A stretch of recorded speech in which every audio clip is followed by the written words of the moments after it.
Olá, pessoal! Bem, hoje a gente vai falar sobre um tema muito importante e que está super em voga, e é importante que esteja em voga, porque a gente vai abordar hoje sobre o racismo ambiental. Gente, eu não sei vocês, mas a primeira vez que eu ouvi falar nessa expressão foi em 2022. E eu acho isso um pouco problemático sob a perspectiva de que eu demorei tanto tempo para ouvir falar disso e eu só vim ouvir falar disso estudando para as provas de defensoria. E basicamente o racismo ambiental, ele é uma faceta do próprio racismo estrutural, dessa tecnologia colonial enraizada na nossa sociedade brasileira. E esse tema é muito, muito importante, não só pela questão da raça, obviamente, para a gente combater essas injustiças raciais, mas também para fins de prova, né? Que eu acredito que muitos de vocês ouçam o podcast também com esse fim. E provando a relevância desse tema para fins de prova, na prova da Defensoria Pública de Santa Catarina, em 2025, agora, algumas semanas atrás, caiu exatamente a questão sobre racismo ambiental.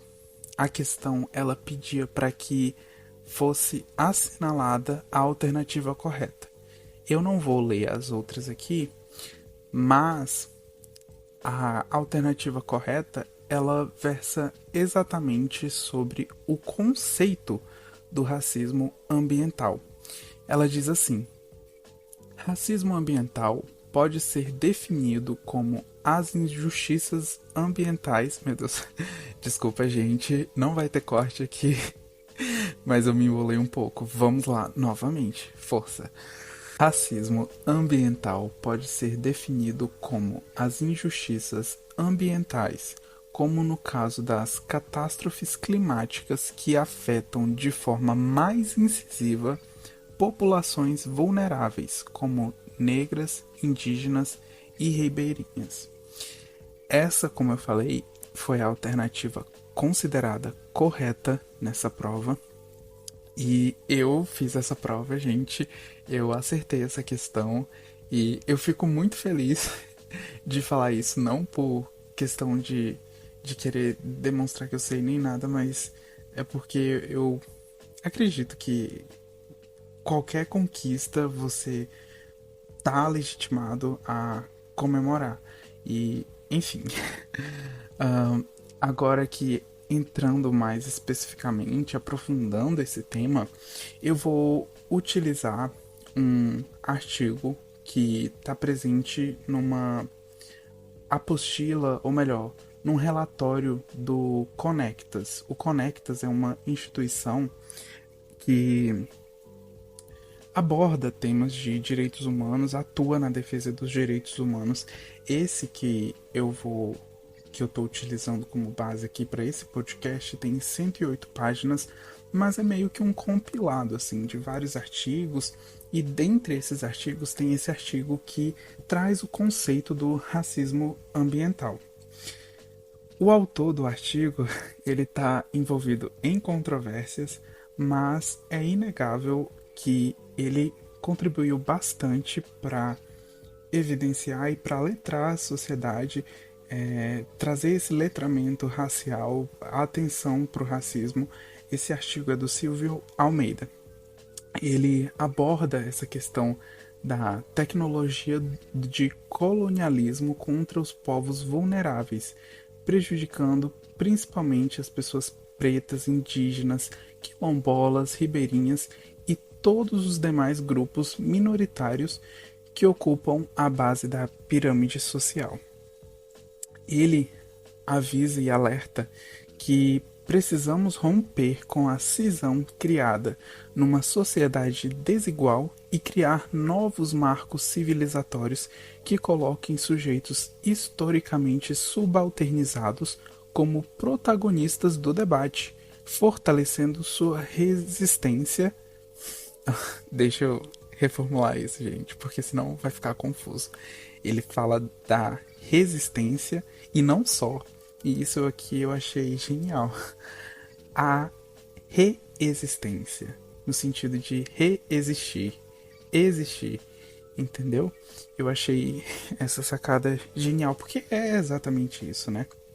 E aqui no artigo, bem pequenininho, gente, porque é bem conceitual, mas ele aborda o precursor, né, desse termo do racismo ambiental, que foi o Benjamin Franklin Chaves Jr. Eu falei Chaves porque suspeito que se fale assim o nome dele em inglês. Mas enfim, aqui vou ler para vocês o artigo. Ele fala que o termo do racismo ambiental foi abordado pela primeira vez por esse líder afro-americano ativista pelos direitos civis. E aqui uma citação direta do Dr. Franklin nesse artigo conceitual.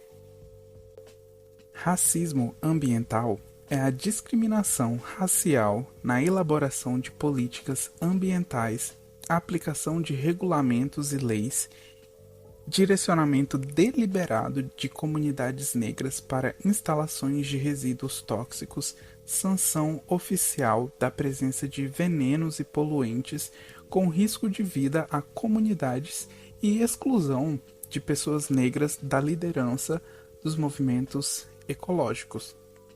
E aqui tudo isso é marcado por esse neocolonialismo exercido pelo sistema capitalista de supremacia branca, conforme abordado pelo autor do artigo.